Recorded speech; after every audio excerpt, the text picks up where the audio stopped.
One jumped into a roaring waterfall in front of dozens of witnesses. Another, a 13-year-old Boy Scout, was swept away by the fast-flowing river. The third went down a forest trail in search of illegal game and simply did not return.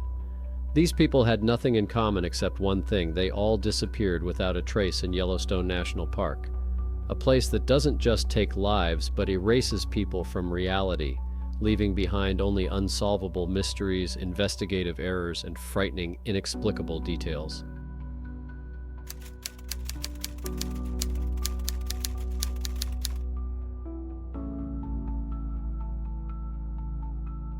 The lower falls in Yellowstone Park are 308 feet of roaring water falling into an abyss. On June 16, 2009, Nicholas Jeffrey Mostert approached the edge of the observation deck and jumped into the stream. Dozens of people saw him, but what happened next and the complete disappearance of his body turned the suicide into something more, leaving behind only questions and strange, inexplicable details. Yellowstone's Grand Canyon is one of the most impressive places in North America. The Yellowstone River has carved a canyon up to 1,200 feet deep into the volcanic rock. Its yellow, pink, and orange walls create an unreal landscape. There are two large waterfalls in this canyon, the most famous of which is Lower Falls. It is 308 feet high, almost twice as high as Niagara Falls. Viewing platforms built on the edge of the canyon allow tourists to get very close to this natural phenomenon. One of these platforms is called Brink of the Lower Falls. It is located right where the river plunges into the abyss. In June, the Yellowstone River is at the peak of its power. Melting snow in the mountains fills it with icy water. On June 16, 2009, the flow of water passing through the waterfall was about 170 cubic meters per second. This is a huge mass of water rushing at an incredible speed. The noise from the waterfall is deafening, and the air around is filled with water spray that settles on everything, making the rocks and railings slippery. Standing on the viewing platform at this time means feeling the vibration of the earth and the primal force of nature. This place is both attractive and frightening. It was on this day, June 16th, that 26-year-old Nicholas Jeffrey Mostert from Moorhead, Minnesota, arrived at the park. Little is known about his life prior to that day. He was not wanted by the police and had no apparent enemies. He arrived in Yellowstone alone. Around noon, he was at the viewing platform at the Lower Falls. There were many tourists there. People were taking photos, filming videos, and admiring the view. According to eyewitnesses, Nicholas was behaving calmly. He did not attract attention. But then something happened that no one expected. He climbed over the railing, took a step, and jumped into the river right in front of the spot where it plunges down. It all happened in a matter of seconds. People screamed, and someone called the park's emergency services. Nicholas was caught by the current, which was so strong that his body flashed by like a splinter and disappeared in an instant in the roaring stream of water falling from a height of 308 feet. Several witnesses later told investigators about one strange detail. Just before the jump, despite the deafening roar of the waterfall, they thought they heard something else. It wasn't a scream or a word. Some described it as a thin, high-pitched sound, like a note, piercing through the roar of the water. Others said it sounded like a whisper. All of them acknowledged that it was most likely an auditory hallucination caused by the noise and shock, but the fact that several different people mentioned it was noted in the reports as a strange coincidence. Park rangers responded immediately. A search and rescue operation began within an hour, but everyone knew that there was no chance of finding Nicholas alive. Falling from such a height into the boiling cauldron at the base of the waterfall left no chance of survival. The goal of the search was to find the body.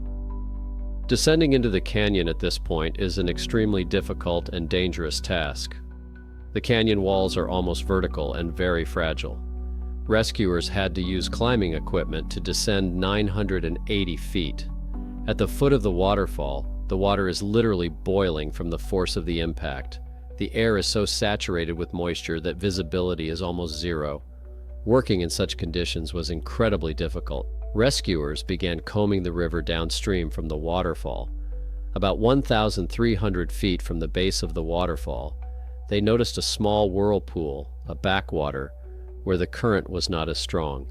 It was there that they made their first and last discovery. On a rock right by the water lay Nicholas Mostert's clothes.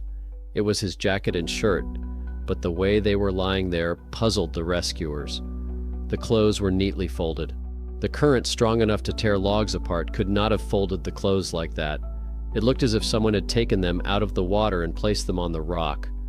The rangers searched the area thoroughly, but found no traces of any human or animal.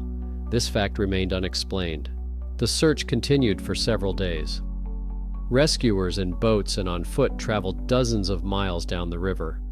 They searched every log jam, every island, every bend in the river.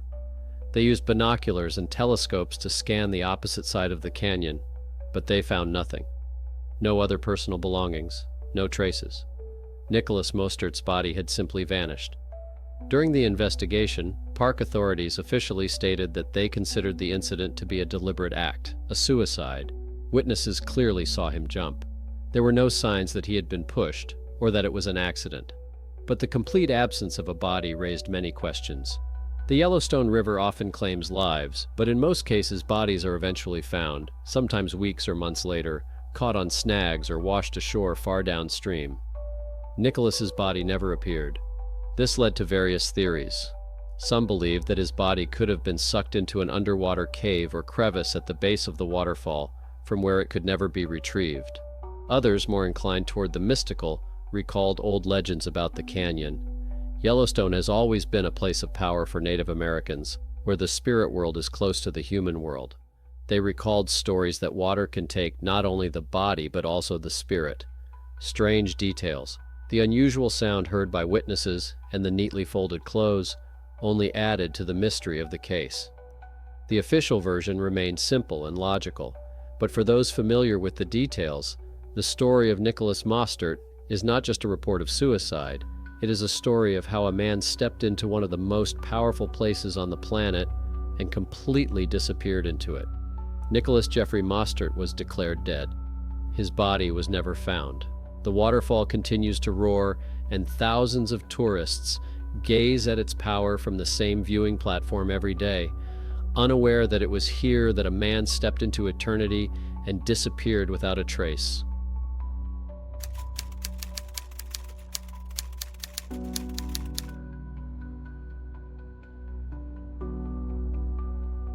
On June 24, 2005, Boy Scout Luke Adam Sandberg disappeared in the Yellowstone River.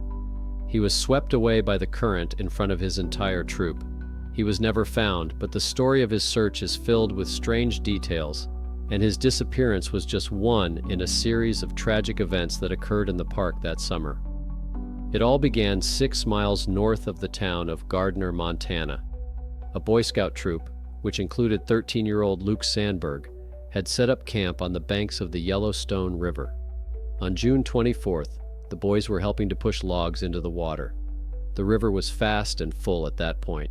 Suddenly, Luke lost his balance and fell into the water. The powerful current instantly swept him away and carried him down the rapids. It all happened so fast that no one had time to help him. The alarm was raised immediately. A large-scale search operation began. Rescuers, volunteers, and other Boy Scouts combed the riverbanks. But from the very beginning, the search was accompanied by strange occurrences. Several experienced rescuers later admitted in informal conversations that they had never experienced anything like this in these places. They spoke of a sudden, overwhelming sense of anxiety and disorientation that came over them as they approached the spot where Luke had fallen. Some claimed to have seen dark, elongated shadows moving against the current in the murky, swirling waters. They dismissed it as fatigue and the play of light, but the feeling that something was wrong never left them. Hope of finding Luke alive faded with each passing hour. The boy's family arrived at the park and were confronted with the terrible reality. There was virtually no chance of survival in the icy, fast-moving water. Soon, searchers made their only discovery. 5 miles downstream from where Luke fell, a pair of sneakers were pulled from the water. The family identified them as Luke's shoes. No other belongings or traces of clothing were found. This discovery finally convinced the family that a tragedy had occurred. But Luke Sandberg's disappearance was not the only misfortune to befall Yellowstone at that time. The park's resources were stretched to the limit. During the same period, 59-year-old park employee Joseph Miller from Seattle went missing. He went canoeing on Lake Lewis and simply did not return. His boat was found, but Miller himself was nowhere to be found. Almost simultaneously, another incident occurred. The car of 19-year-old Candace May Kelly from Belgrade, Montana, veered off the road and crashed into a river. The same teams that searched for Luke searched for her body. The search crews had to work around the clock, torn between several tragedies. They used sonar and deep water cameras, but the vast areas and powerful currents made the search extremely difficult. Rumors spread through the park and surrounding towns. People said that this summer was a dark one for Yellowstone. Old-timers recalled ancient legends of Native American tribes about river spirits that every few decades take those who show disrespect to the river. Of course, these were just superstitions, but the string of deaths and disappearances made even skeptics feel uneasy. Strange shadows in the water, whispered about by rescuers, and a general feeling of foreboding in the air only fueled the rumors. Luke Adam Sandberg was never found. He is officially listed as drowned. His disappearance was a tragic accident, one of many in the history of the national park. But for those who were there that summer, the story will forever be linked to an inexplicable sense of unease and a series of grim events that turned Yellowstone into a place of tragedy.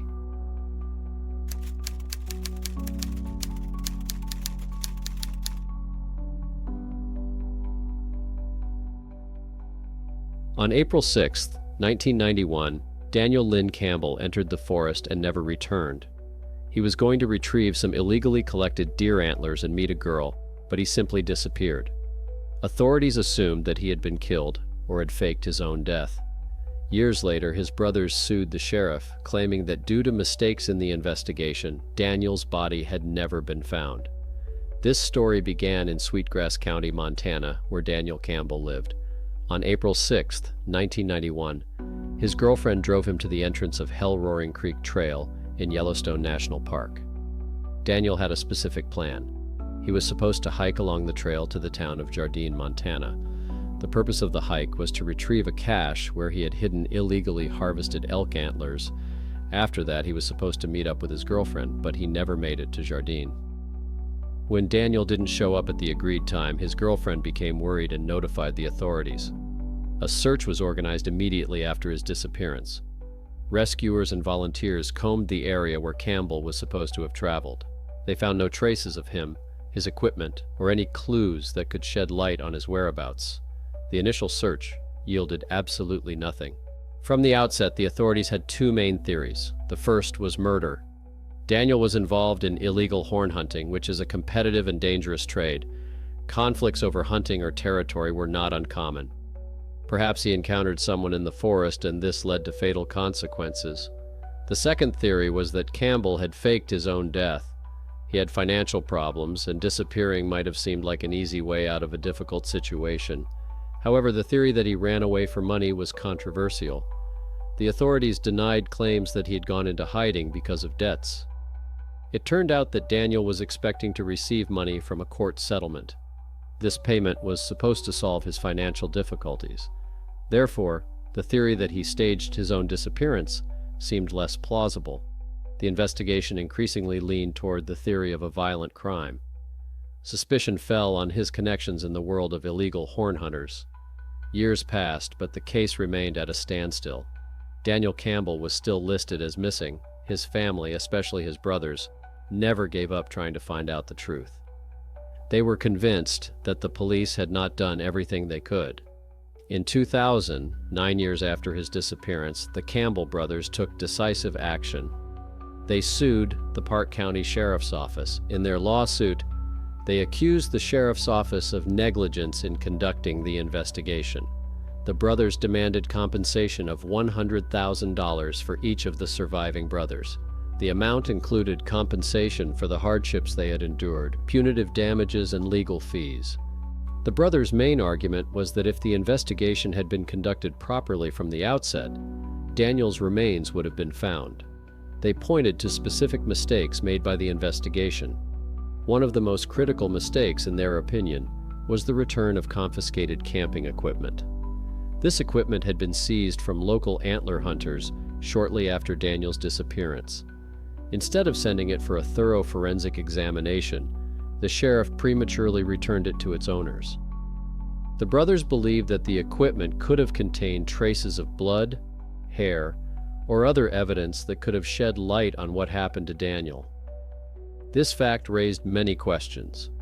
Why was equipment that could have been a key piece of evidence not examined? Was it simple negligence or something more?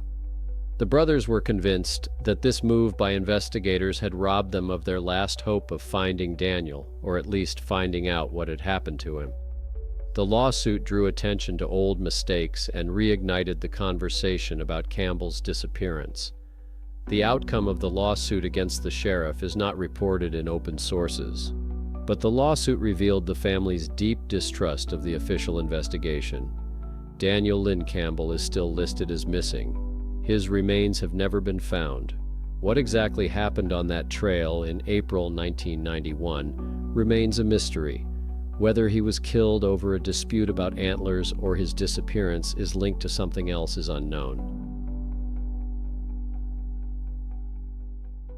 Stories like this don't always have a happy ending, and many questions remain unanswered. If you have your own theories or additional information about these cases, please write about it in the comments. It would be interesting to read. To not miss new episodes about strange disappearances and unsolved cases, subscribe to the channel and like the video. This helps us find and tell more stories like this. Sometimes people disappear as if they never existed. In the heart of Yellowstone, among hot springs, icy rivers, and remote trails, things happen that defy logical explanation. Poets dissolve in boiling water, experienced hikers leave their weapons on the shore and walk into an icy stream for no apparent reason, and young people fall into rivers and disappear without a trace. In this issue, we have collected 4 real stories in which nature, or something beyond it, behaves as if it knows more than we do.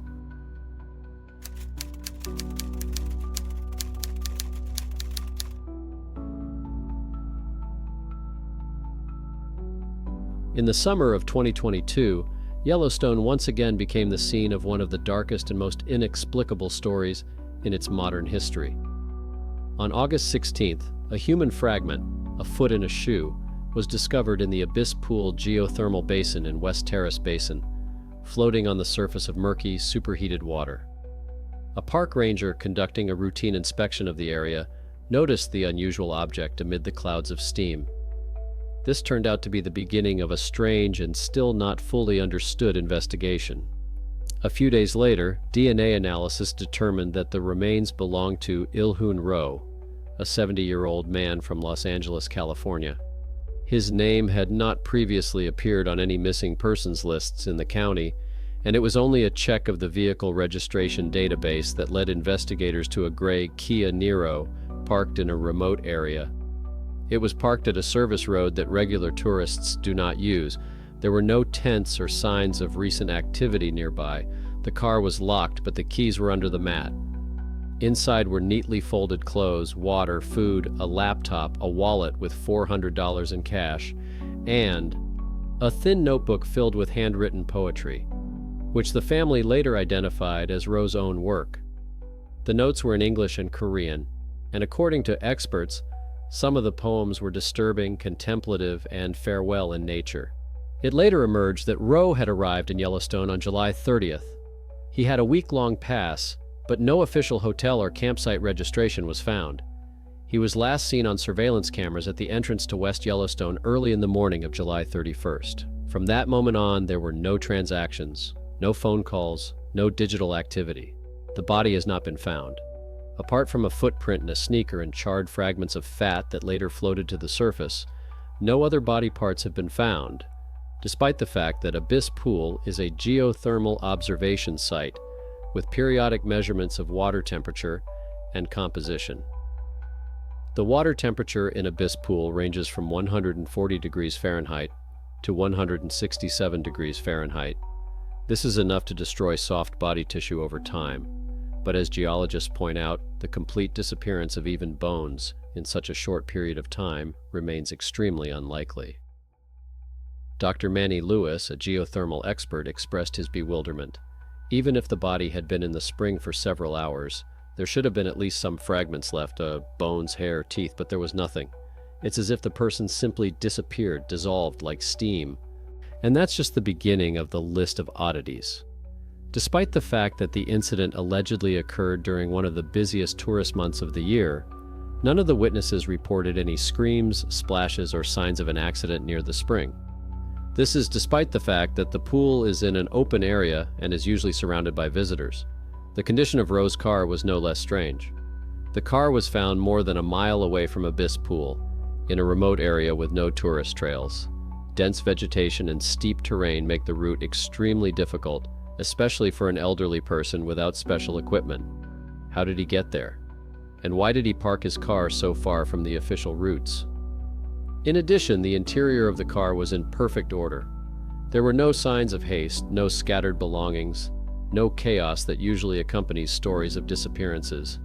Even the cap on the water bottle was carefully screwed on. It seemed that he had no intention of leaving, at least not forever. Finally, the weather conditions on the night before his presumed death only added to the concern. 2 rangers working in the West Thumb Geyser Basin reported a thick, abnormal fog that literally hung over the ground. It was unusually quiet that night, so much so that, according to one of the rangers, even the birds fell silent. He added, "We felt uneasy. We didn't go there." The most sinister detail is the last entry in Ro's poetry notebook. The last page had been torn out and was long considered lost. It was found by chance a few days later, charred and half buried in the sand, about 1,300 feet from the hot spring. It contained only one sentence. "I came here to find silence, but there is something louder than my thoughts." What exactly Ro meant remains a mystery. The investigation officially ruled the incident a tragic accident, a fall into a hot spring, the body destroyed by the temperature and acidic environment. However, this does not satisfy many experts in the family of the deceased. Some independent researchers believe that Ro may have been the victim of a rare mental disorder known as tourist syndrome, in which a person experiences an irresistible urge to dissolve into nature. Others note an unusual coincidence. This is the 3rd death in the West Terraces pools in the last 25 years, and each time there were no witnesses. Yellowstone officials are urging caution and emphasizing that geothermal areas are not only natural wonders, but also areas of increased danger. However, questions remain. What prompted a 70-year-old poet from Los Angeles to venture alone to one of the most dangerous areas of the park? What happened between 6:15 and 8 a.m. on July 31st, when Ro last appeared on camera and disappeared? The case remains unsolved. No remains have been found, no motive has been established, and the chain of logic has been broken. All that remains of Ro are his shoes, a few photographs, some poems, and a hot, hissing spring.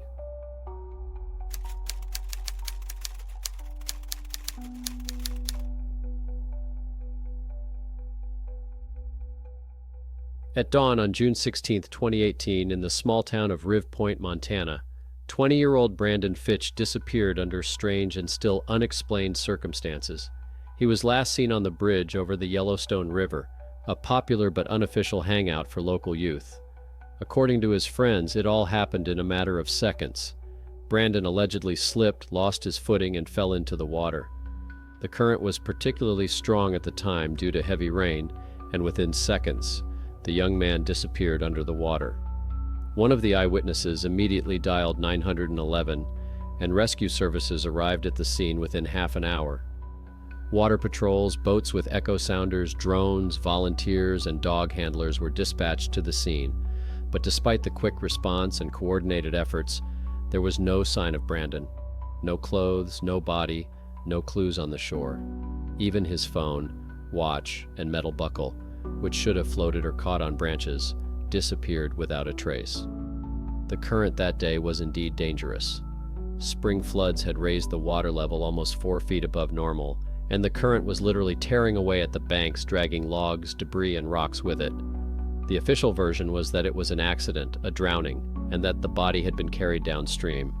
But the further the investigation went, the more questions remained. Several details did not fit the standard picture. The location of the fall. Friends claimed that Brandon simply walked to the edge of the bridge and suddenly fell. But according to rescuers, the railing there is high enough that an accidental fall without effort seems unlikely. No splashes or screams. One of those present noted that he did not hear Brandon scream, struggle, or call for help.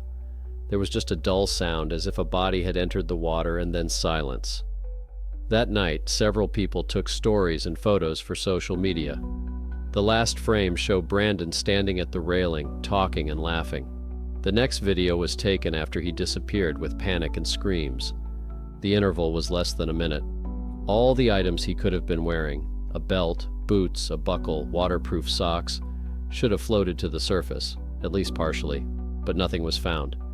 This is especially strange given the intensive search with echo sounders and nets during the first day. A search dog brought to the shore on the third day picked up a scent on the bridge. It followed the railing, stopped at the point where Brandon allegedly fell, and then headed toward the woods in the opposite direction of the current. The trail ended 900 feet away in a dry, mossy ravine. Despite all efforts, the search was called off after 2 weeks. The body never surfaced.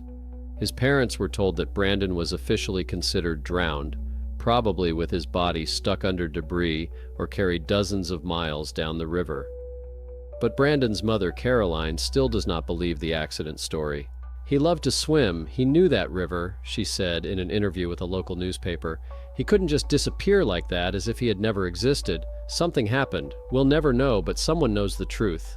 His father, Gerald Fitch, emphasized that his son was in a good mood, had not quarreled with anyone, and was not upset about anything.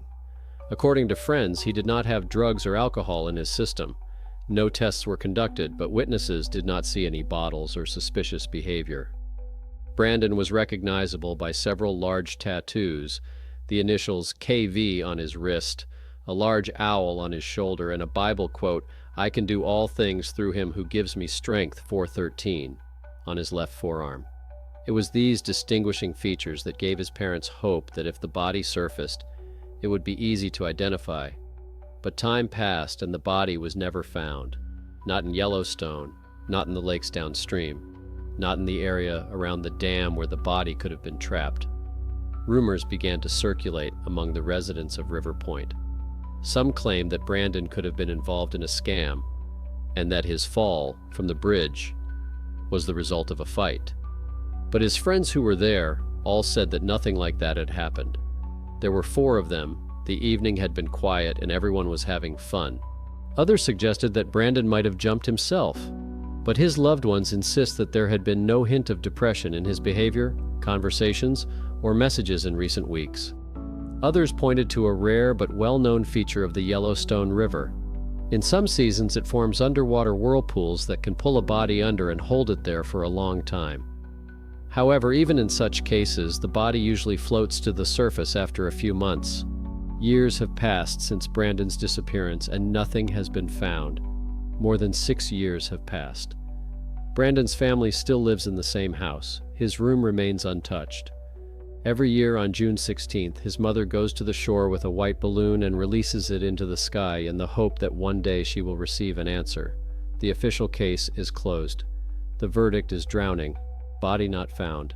But the story of Brandon Fitch remains one of those cases where a simple explanation doesn't seem to hold up to the facts. Disappearing on a clear summer morning, in front of friends in rough but not impossible conditions, without a trace. This is a case that challenges the boundaries of the ordinary and the logical.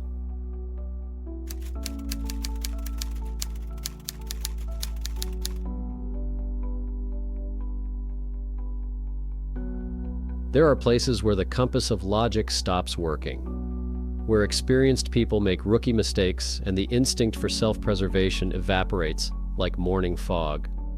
The Custer-Gallatin National Forest in Montana is one such place. In June 2017, it swallowed Mike Peterson. Officially, his death was an accident, but the facts left behind on the banks of an icy creek tell a different story, a story that makes no sense. Mike Peterson was no casual tourist. A resident of Bismarck, North Dakota, he was an experienced hiker familiar with the area. This is a key detail that turns the tragedy into a mystery. He knew these trails, he knew their dangers. On June 4, 2017, He set out on a solo hike with everything he needed to survive. His girlfriend, Bonnie Sanger, later remembered him as someone who died in a hiking accident, but what actually happened goes beyond a simple accident. He entered the wild terrain of Lee Metcalf via the West Fork Beaver Creek Trail, #222. This is not a leisurely hiking route. It is a rugged alpine trail known for its dangers, narrow sections on crumbling cliffs, and most importantly, numerous stream crossings that turn into raging, icy torrents in early summer. That year, the snowpack was significant, and meltwater made the streams particularly dangerous. Peterson, being experienced, knew this. He was prepared for the difficulties, but he was not prepared for what awaited him. When Peterson did not return, the Gallatin County Sheriff's Office launched a large-scale search. 2 days later, on the morning of June 6th, his body was found in the icy water about a quarter of a mile south of the confluence of Beaver Creek and West Fork Creek. The coroner's official verdict was simple: accidental drowning, case closed. But the scene that rescuers discovered screamed that something wasn't right. His belongings were lying on the bank of the creek, near the spot where he had entered the water. He had taken off his backpack and vest. But that wasn't the strangest thing. Next to his backpack lay his main means of defense in grizzly country: pepper spray and his personal firearm. This action defied all logic. Why would an experienced man, knowing he was in bear country, voluntarily disarm himself? If he was going to cross a dangerous stream, why leave all his equipment on the bank? Without it, he would have frozen to death on the other side, even if he had made it across. If he fell accidentally, why were his belongings neatly removed and set aside? This is the central, inexplicable anomaly of the case. It does not look like panic. It does not look like an accident. It looks like a deliberate but completely irrational decision. It is as if, in the last minutes of his life, Mike Peterson was obeying some other alien logic. The hypothesis of hypothermia causing confusion could explain why he took off his vest. This is a known phenomenon called paradoxical undressing, but it doesn't explain why he so methodically put away his weapon. This action requires a clarity of mind that a freezing person simply does not have. To understand the scale of the strangeness, you need to look at the bigger picture. The greater Yellowstone ecosystem is a well-known cluster of unexplained disappearances, a phenomenon studied by Missing 411. Peterson's case was not the only one during that period. Just 1 day after he disappeared, on June 7th, another tourist, 53-year-old Jeff Murphy from Illinois, disappeared in the same region. His body was found on June 9th. He had fallen off a 500-foot cliff. 2 experienced tourists died in the same ecosystem within a week. It later emerged that Murphy had been searching for the so-called Fenn's treasure, a hoard of cash hidden in the Rocky Mountains, which had attracted many people obsessed with the risky idea to the region. There's no evidence that Peterson was also searching for treasure, but it creates a backdrop of high strangeness for the events of that time. There were people in the woods driven by unusual, almost insane goals. The Mike Peterson case is not a story about how a man drowned. It is a story about why he did it. Why did he abandon his experience, his equipment, and his survival instincts? Why did an experienced hiker voluntarily disarm himself in the heart of grizzly country? What was his plan if he left all his gear on the shore? Was it the result of a sudden, inexplicable mental breakdown? Or did he encounter something on the shore that caused him to act against all logic?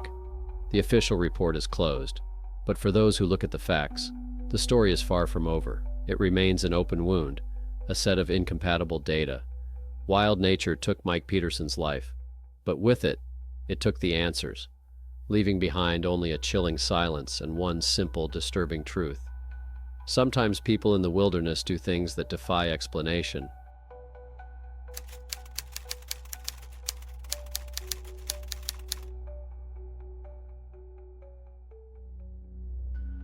On August 8, 2021, an ordinary summer day in Montana turned into a tragedy.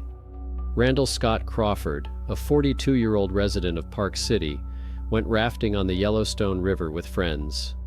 No one could have imagined that a simple attempt to secure the raft in the water would lead to his death. The incident occurred near the Bratton fishing area, a popular spot among tourists and local fishermen. According to the incident report, Randall was trying to keep the raft close to the shore when he lost his balance and fell into the water. He was not strapped to the raft and was not wearing a life jacket, which played a key role in the accident. The strong current immediately swept the man away and carried him down the river.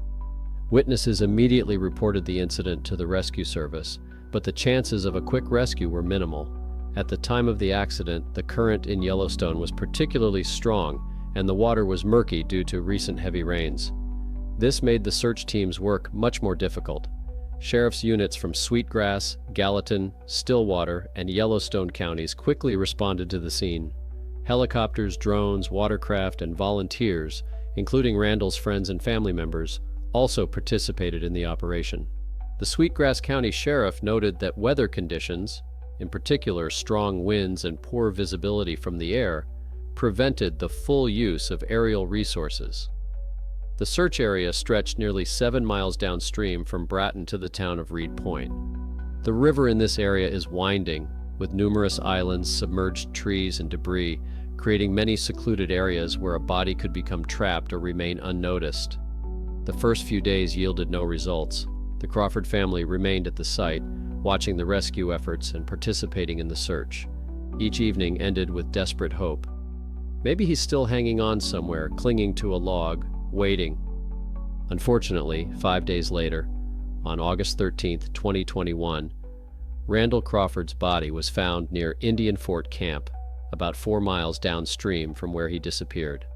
Searchers from Yellowstone County confirmed the identity of the deceased. Crawford's death was ruled an accident due to the lack of safety equipment and the fast-moving current. He became another victim of the treacherous and deceptively beautiful Yellowstone River. Randall's friends remember him as a caring, energetic, and very kind person. He often spent time in nature, loved the river, and knew its peculiarities. But on that day, a simple mistake, not wearing a life jacket and attempting to control the raft by hand, proved fatal. After the incident, local authorities once again reminded the public of the importance of using personal safety equipment when participating in any water-based activities. Even experienced people familiar with the conditions are not immune to the unpredictability of the river. According to rescuers, within the first 30 seconds after the fall, Randall's body could have been pulled underwater and thrown dozens of feet from the shore. The man's family thanked all the services and volunteers for their participation in the search, and expressed their hope that Randall's tragedy would serve as a reminder to others of the importance of caution, preparation, and respect for the elements. Nature doesn't always kill. Sometimes it just takes, without a trace, without explanation. And the more we try to understand these disappearances, the clearer it becomes that some questions are better left unanswered. If you enjoyed this episode, please like, subscribe, and click the bell icon to ensure you don't miss any new stories. Let us know in the comments, which case did you find most inexplicable? We look forward to seeing you in the next video. Please be careful, especially where the silence seems too deep.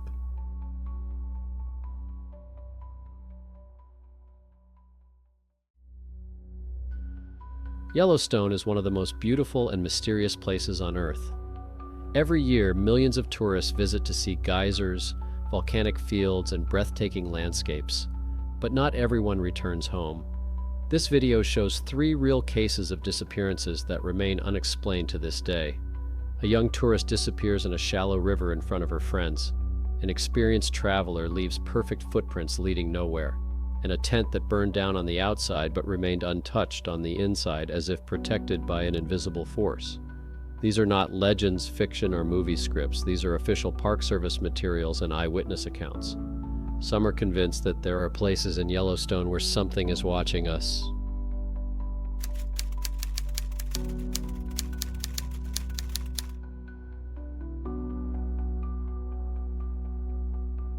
In the summer of 1990, an incident occurred in Yellowstone National Park that still raises questions among investigators, park employees, and researchers of anomalous disappearances. At the heart of the case is the disappearance of a 24-year-old tourist named Rebecca Ann Martin, a native of Boise, Idaho. Rebecca arrived in Yellowstone with 2 friends as part of a short trip through the western United States. They planned to stay at Madison Campground, hike several popular trails, and according to friends, get away from the city and the noise. The incident occurred on June 23rd at approximately 1:30 p.m. The group was traveling along the Gibbon River, a stretch known for its scenic flow, vast, shallow pools, and soft, sandy banks. It was one of those spots where tourists often stop for a quick snack or to take pictures of the river. The accounts of two of Rebecca's friends, who were later interviewed by park staff, matched on key points. The girls said that Rebecca, seeing a brightly colored beetle on the shore, decided to approach the water.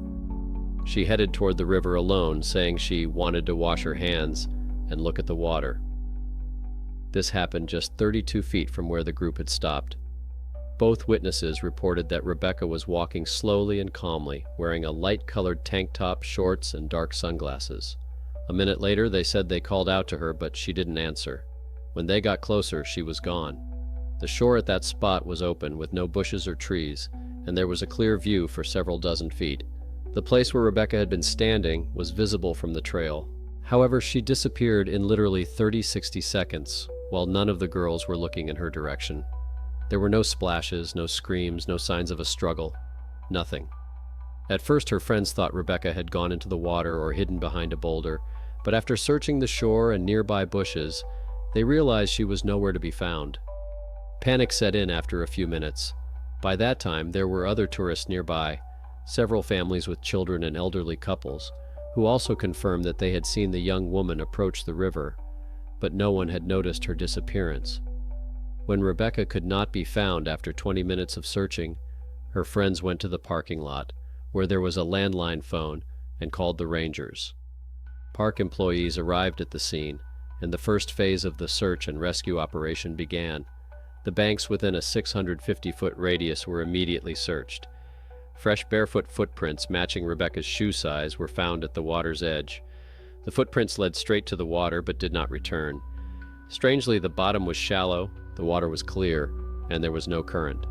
Duty Ranger Peter Holman later stated in his report that the water was barely knee-deep for an adult, and the bottom was visible to a depth of more than 2 feet.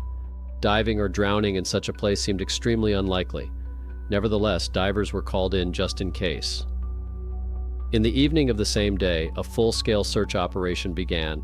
Divers searched the river within a radius of 980 feet upstream and downstream. Teams with dogs combed the forest. Questioning other tourists yielded no results. No one had seen anyone approach Rebecca or take her away from the trail. No suspicious figures, cars, or disturbances were reported.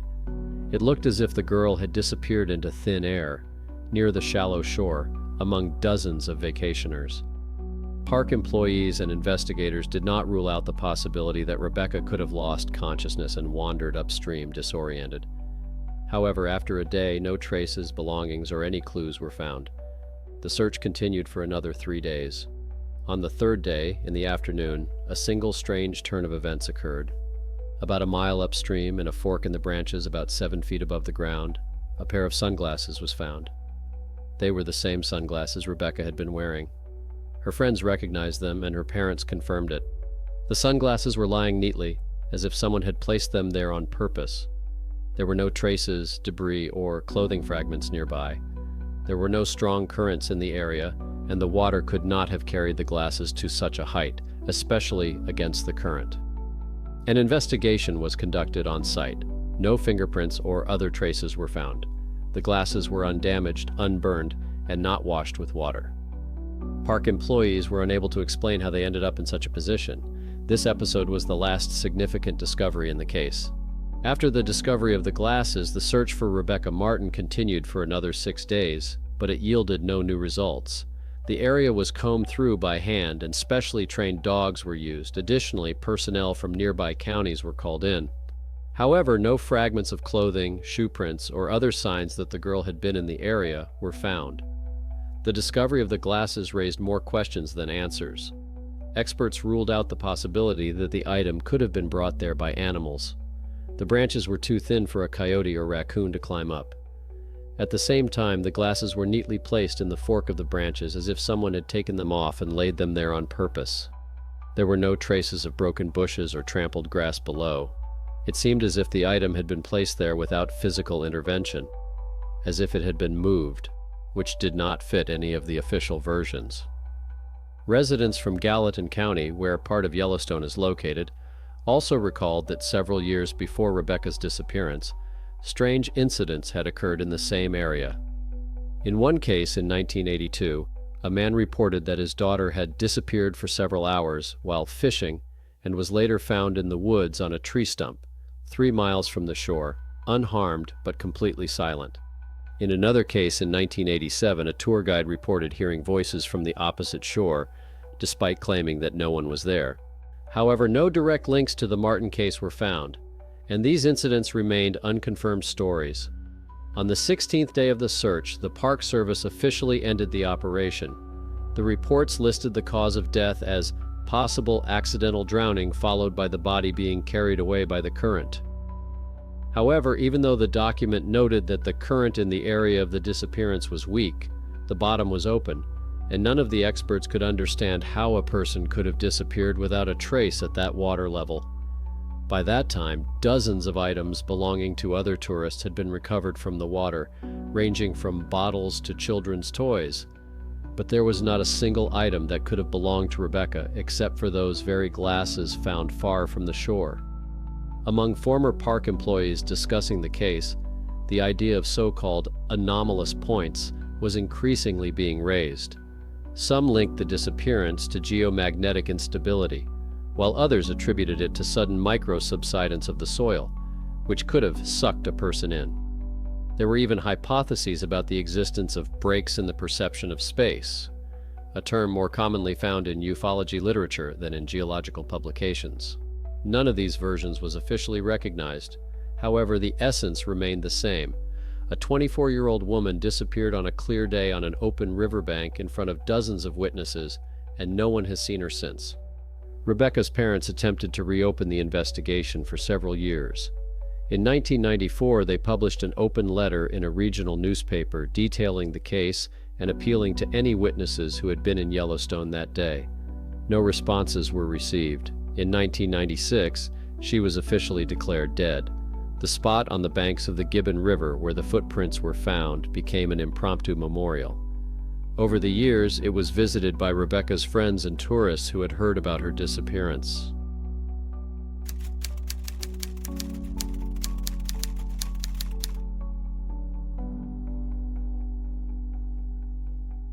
In the fall of 1994, a disappearance occurred in Yellowstone National Park that still raises disturbing questions for those familiar with the details.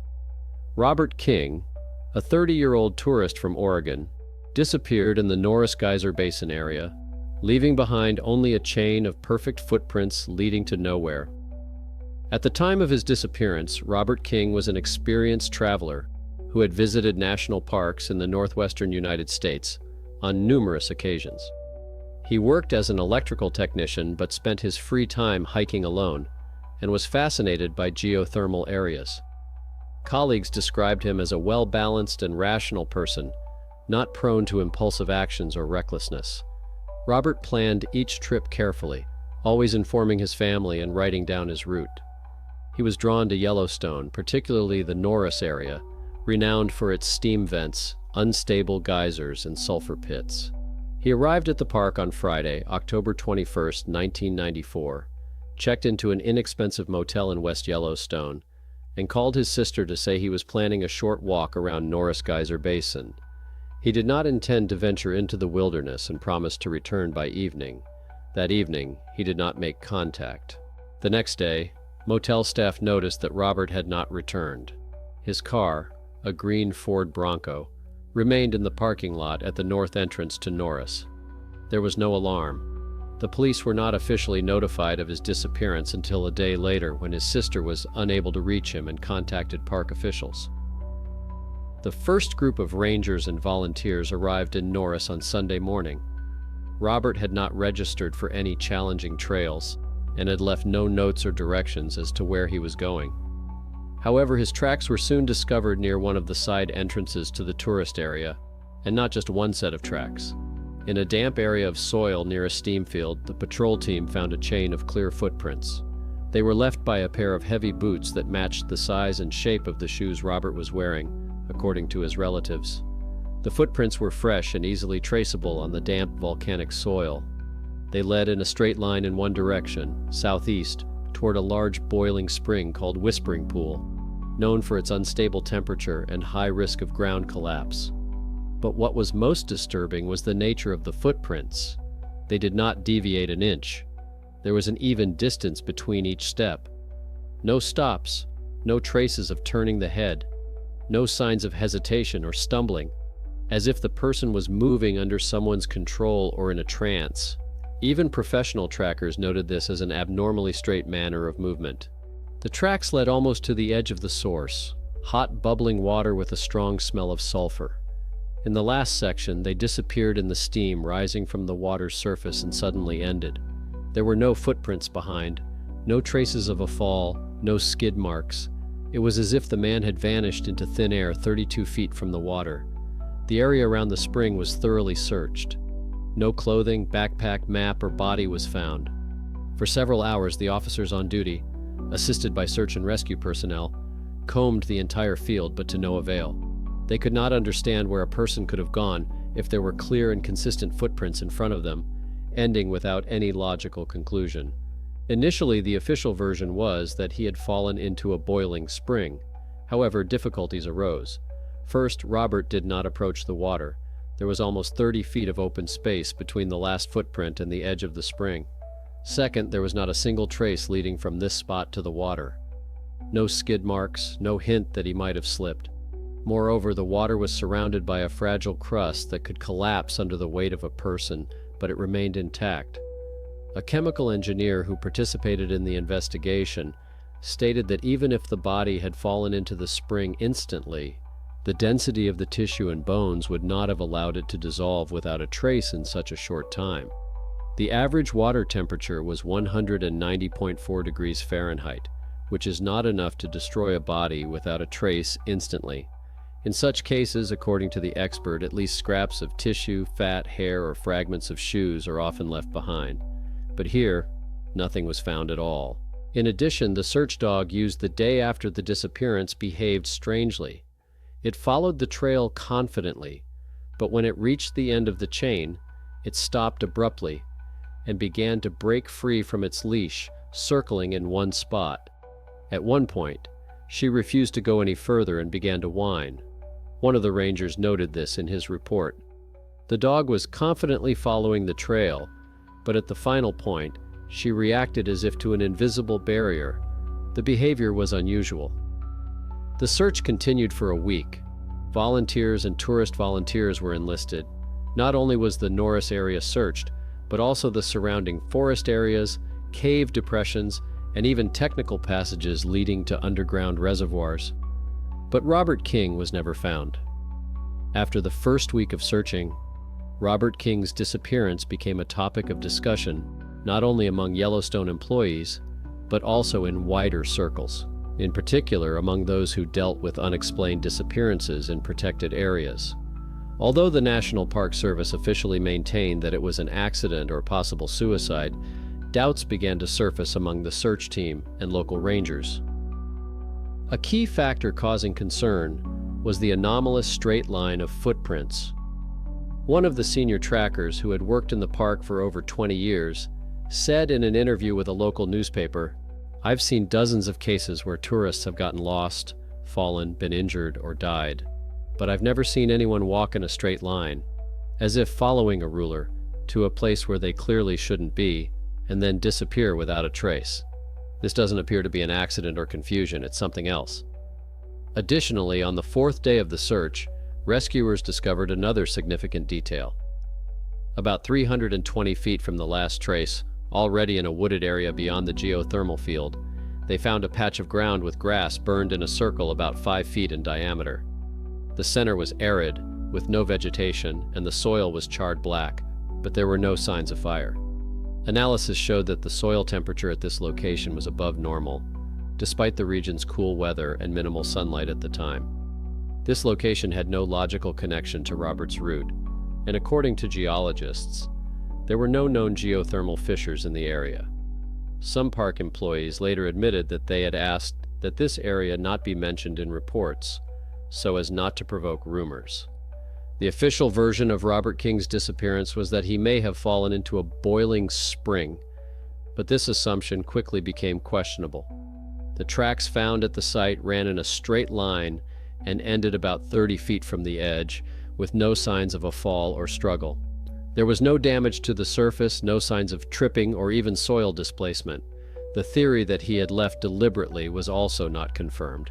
All his belongings, including his documents, were left in the car, and the cameras at the entrance and exit did not record his presence.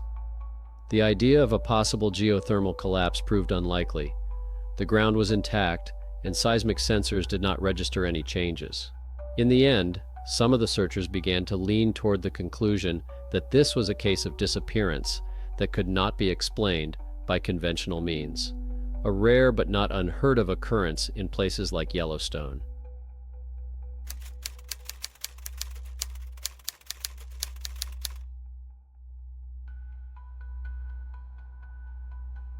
Yellowstone National Park has experienced numerous strange incidents throughout its history, but the case that occurred at Shoshone Lake on June 20th, 1983, remains one of the most mysterious.